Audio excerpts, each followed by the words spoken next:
Hi everyone, welcome to another episode of Lou's Life Pearls, where I reflect on my life revelations and I share these pearls with everybody, especially for my current son as he grows and for any future children that I have. I am starting a new parent series, so we're going to talk about a lot of things that I believe, in my opinion, would have been helpful to know as a new parent, and I want to share with all of you new parents out there. Our topic today is introducing all of the topics that, in my opinion, every new parent should develop an opinion about. It's going to take time to accumulate information on all of these things. You won't have an opinion in the very beginning. It's going to take time to develop one. So just be open to that and know that it's a process. Remember to cross every bridge as you come to it, but also be aware of the next bridge you're going to be coming to. It's important to figure out what your opinion is, especially if you are a new parent with someone else that's also going to be parenting your child. That way, when you do come across a new bridge, you both can walk over it together confidently, step by step, so that you don't get to that bridge and all of a sudden realize that you're not on the same page and it becomes more of a conflict. It goes a long way if you can talk about these things beforehand. There's going to be so much that we can't anticipate that we just do figure out along the way. But some of these things we can prepare for. I want to make it clear that I'm not a professional. I'm simply just a new mom. I have a 6-month-old son. I want everyone watching this video that's a new parent who's watching this for information. Every topic that is brought up, I want you to research it.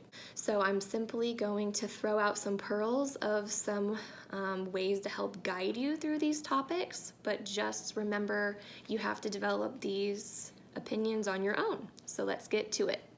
Number 1, develop an opinion on where your baby will be sleeping. What are your opinions about co-sleeping? Google it. What to know about co-sleeping. What to know about a sleep routine. There are different opinions out there on sleep routines, different ways that you can cue your baby to learn to go to sleep. Look up what to do and what to not do in terms of going to sleep. There's a lot of information out there. Another topic to look up when you are looking up sleep is certain sleep routines for nap time versus sleep routines for nighttime. There are different ones out there, different methods. The next topic is diapering. I want you to look up what to know about diapering. Is the environment important to you? Are chemicals important to you? Or is cost the main driving factor with diapers? You're not going to know before having a baby what works best for you. Some babies do have skin reactions to certain brands. You might find that you might like to ask for multiple brands to see how you like different types. Think about those things also when it comes to wipes. Look up what to know about different wipes. There's tons of different products out there. Bottom line, find what priorities are important to you when you use these products, because you will be using them every day for a long time. The next topic to develop an opinion about is feeding. Deciding your opinion about breast milk versus formula. The most important part here when it comes to this topic, though, is also understanding that you might not be at liberty of deciding what you do here. I just have to say a disclaimer here. I might have been yelling over my son jumping in the jumper. This jumper is just really noisy, and so I might be raising my voice. So I apologize if it's hard to hear. You might decide that you want to use breast milk, and it just might not work out. It just might not be possible. So be mentally prepared for that. I would recommend looking into what would be your favorite brand of formula. Would you have a preference? Do you trust all of the formula companies? What's important to you when it comes to formula? More than likely, you will be bottle feeding your baby at some point, whether you use breast milk or formula. If you don't have the liberty of staying at home to completely 100% nurse, look up what to know about bottle feeding, what to know about brands of bottles.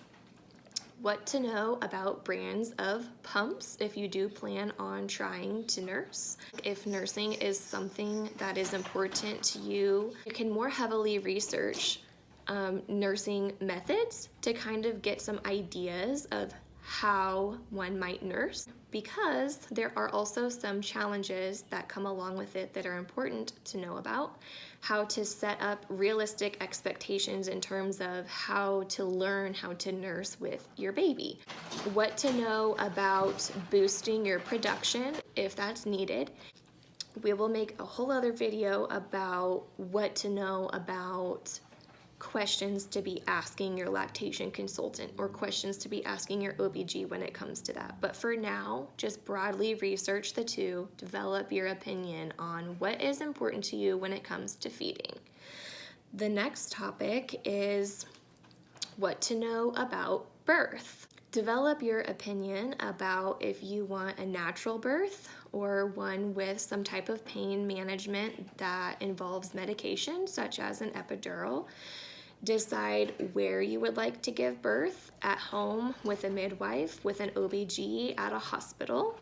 Look up what to know about a birth plan. There are a lot of pre-made birth plans out there that will help guide you through what to even think about or what questions you should be asking when it comes to giving birth. More than likely, if you decide to give birth through a hospital, there are free birthing classes available to you so that you alone or you and your partner can go together and have kind of a learning session about what to expect. This will be important just to help alleviate any fears and help you be prepared. The next topic is to develop an opinion about who you would like to tell first when you do give birth.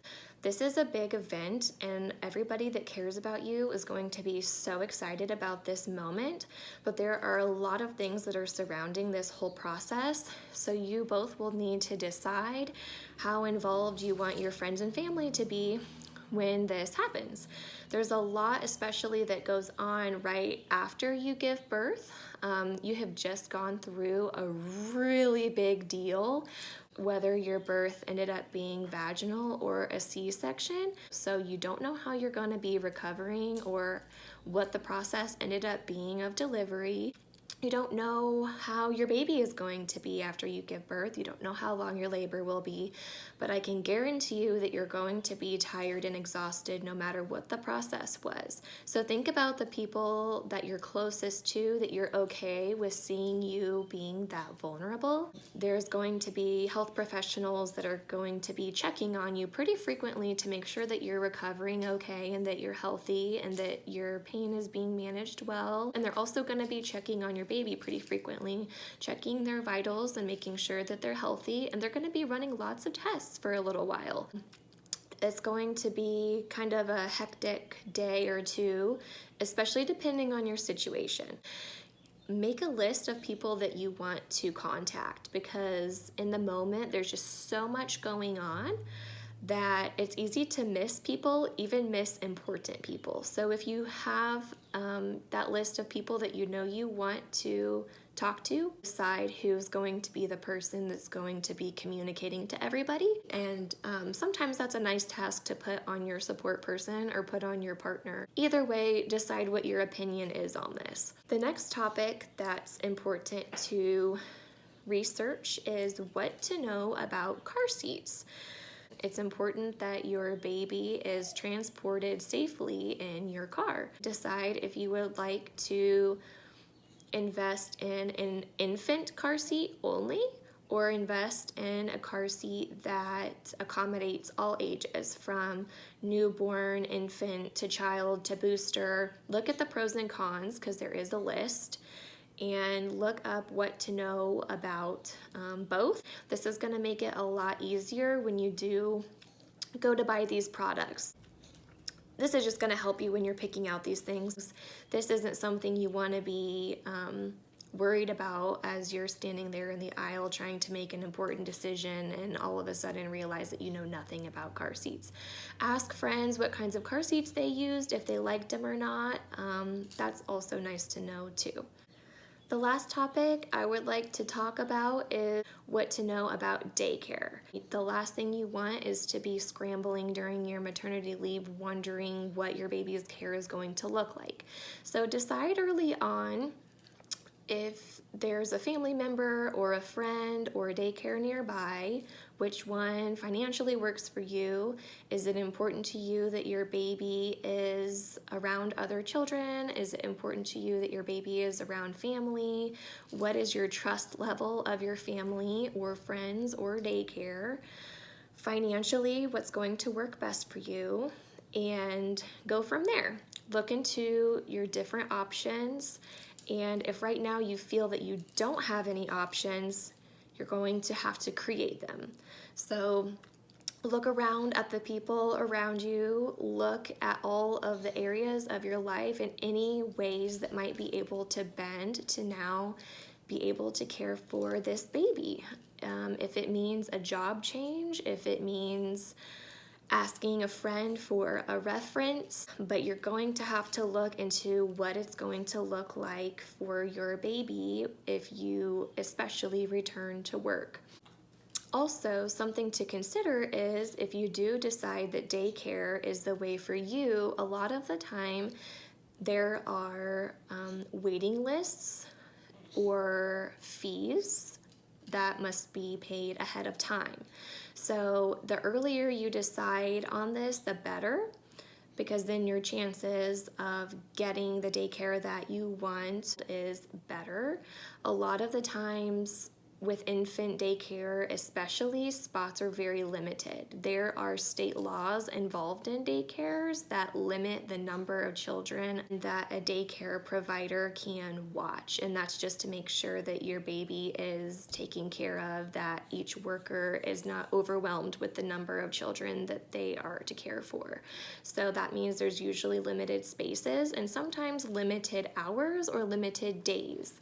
So that's why it's so important to look at this ahead of time. So those are my top topics that I recommend every new parent look into.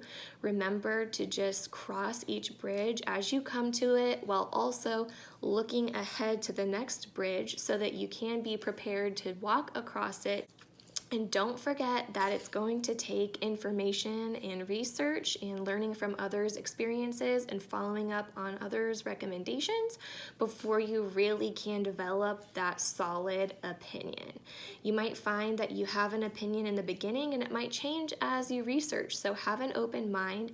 And also just remember that even though there's things that you can prepare for, there are so many things that you can't prepare for, and just roll with it. As a parent, there's a lot that you just can't foresee, but the more prepared you are, the better you'll be able to make these decisions, especially when emotions, hormones, and sleep deprivation are also involved in the process of being a parent.